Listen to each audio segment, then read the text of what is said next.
Bismillahirrahmanirrahim. Assalamualaikum warahmatullahi wabarakatuh. Alhamdulillah. Wassalatu wassalamu ala rasulillah wa man wala. Subhanaka la ilma lana illa ma'alamtana innaka antal alimul hakim. Rabbi syrah lana sudurana wa yassir lana umurana wahlul 'uqdatan min alsinatina yafqahu qawlana. Rabbi zidna ilma amma ba'du. Alhamdulillah. Apa khabar anak-anak, adik-adik, kakak-kakak dan abang-abang di luar sana? Kita bertemu sekali lagi dalam siri soal jawab remeh-temeh tentang solat. Tetapi kita malu hendak bertanya, dan untuk episod kali ini kita akan melihat persoalan berkenaan dengan qada solat. Oleh kerana tertidur, maka tertinggallah solat subuh secara tak sengaja. Macam mana, kena qada ke atau kira halal saja? Jawapan, pertamanya banyak kemudahan untuk menggerakkan kita bangun pagi, khususnya untuk solat subuh. Ada jam loceng, malah handphone boleh digunakan sebagai jam loceng. Walau bagaimanapun, solat yang tertinggal kerana tertidur atau terlupa wajiblah ditunaikan semula atau diqadakan. Ini berdasarkan sabda Nabi SAW. Terjemahan, maka apabila seorang kamu terlupa akan solatnya atau kerana tertidur daripada solat, maka bersolatlah apabila kamu teringatkannya. Riwayat Tirmizi.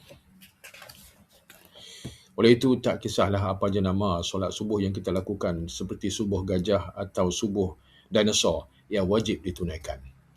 Soalan ke-189, macam mana kalau solat yang sudah lama ditinggalkan? Maklumlah, dulu-dulu bukannya baik sangat pun.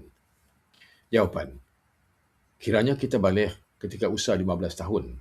Ketika usia 40 tahun, barulah terbit rasa rindu untuk konsisten dengan solat. Maklumlah, umur pun makin senja. Dunia kata pergi, kubur kata mari. Biasanya ketika usia 40, inilah ada macam-macam penyakit mula hinggap. Ada juga rasa malu kepada anak-anak yang rajin bersolat. Cuba bayangkan berapa banyak solat fardu yang telah kita tinggalkan. Kalau begitu, macam mana nak qada semula solat tersebut? Mengikut pendapat majoriti ulama, meninggalkan solat dengan sengaja adalah berdosa. Solat itu pula wajib diqadakan. Inilah pendapat Imam Abu Hanifah, Imam Malik, Imam Syafi'i dan Imam Ahmad. Bahkan kerana besarnya kewajipan mengqada solat itu, maka ada juga ulama lain yang berpendapat bahawa tidak harus melakukan solat sunat selagi belum selesai diqadakan solat. Mungkin kerana itu ada juga orang yang solat qada semasa solat tarawih. Ada juga yang pergi ke Mekah lalu bersolat banyak-banyak di Masjidil Haram bagi mengqadakan solat. Maklumlah, besar pahala solat di sana. Namun begitu, ada juga segelintir ulama yang berpendapat bahawa tidak wajib diqadakan solat yang telah ditinggalkan dengan sengaja. Inilah pendapat Daud Zahiri, Ibnu Hazm, Ibnu Taymiyah dan Syaukani. Hujah mereka ialah tiadanya nas yang menyebut wajibnya mengqadakan solat yang ditinggalkan dengan sengaja. Sesungguhnya solat mempunyai waktunya. Sebagaimana tidak sah solat sebelum waktunya, maka tidak sah juga solat selepas habis waktunya. Senanglah sikit hati orang yang malas untuk bersolat.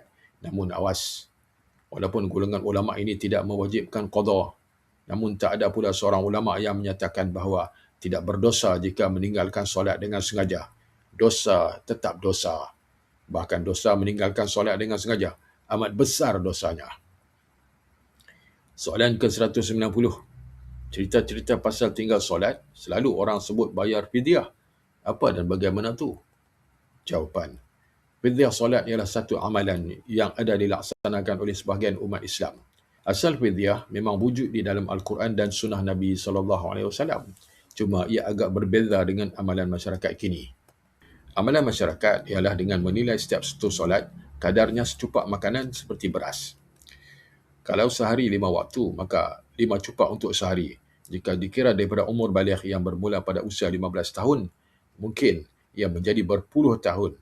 Katakanlah, hamba Allah itu meninggal pada usia 45 tahun, maka kadar tahun yang akan difidyahkan ialah 30 tahun. Ada juga yang mengurangkan kadar tahun itu dengan mengambil kira bahawa berapa tahun saja dia kurang sempurna solat kerana sakit dan uzur. Jika kadar tahun yang hendak difidyahkan ialah 30 tahun, maka jumlah cupak berasnya ialah 5 cupak sehari, darab 30 hari, darab 12 bulan, darab 30 tahun, bersama dengan 54,000 cupak. Maui, banyaknya yang perlu dibelanjakan. Jika secupak beras bersamaan dengan RM1, maka RM54,000 terpaksa dibelanjakan. Untuk mengelakkan perbelanjaan sebesar itu, maka kaedah hadiah dan pulangkan semula dilaksanakan. Keluarga si mati akan menghadiahkan 1,000 cupak beras kepada seorang yang miskin. Kemudian si miskin memulangkannya. Ia akan dilaksanakan beberapa kali hingga cukup bilangan 54,000 cupak. Cuba bayangkan kalau si miskin itu tidak mahu memulangkan apa yang telah dihadiahkan kepadanya. Boleh bergaduh besar nanti.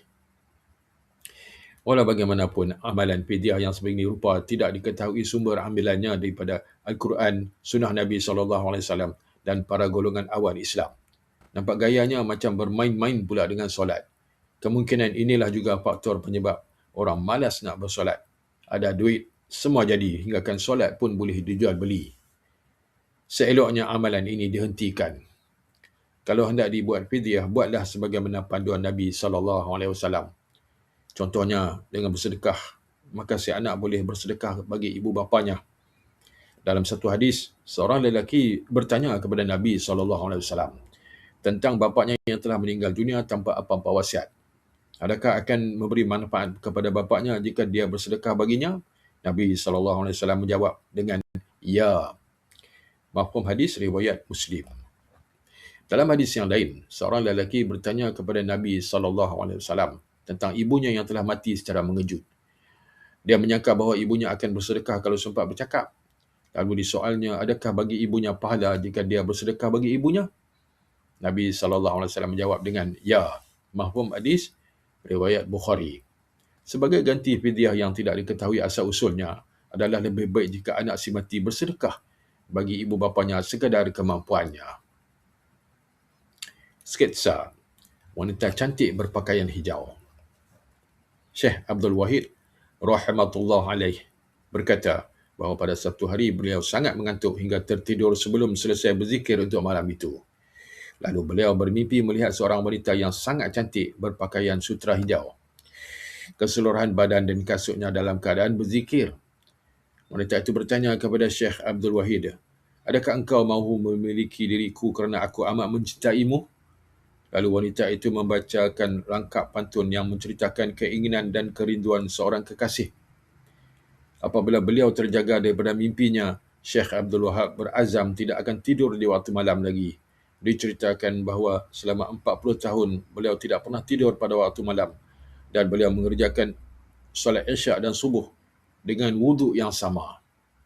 Wa subhanallahu ta'ala alam. Sekian saja persoalan-persoalan berkenaan dengan qada solat. Semoga ada manfaat bagi kita semua. Apa yang baik itu daripada Allah dan apa yang tidak baik itu daripada kelemahan diri saya sendiri. InsyaAllah pada episod yang akan datang, kita akan lihat persoalan-persoalan berkenaan dengan solat yang tidak mempunyai sandaran. Sekian saja. Wabillahi taufiq wal hidayah. Wassalamualaikum warahmatullahi wabarakatuh.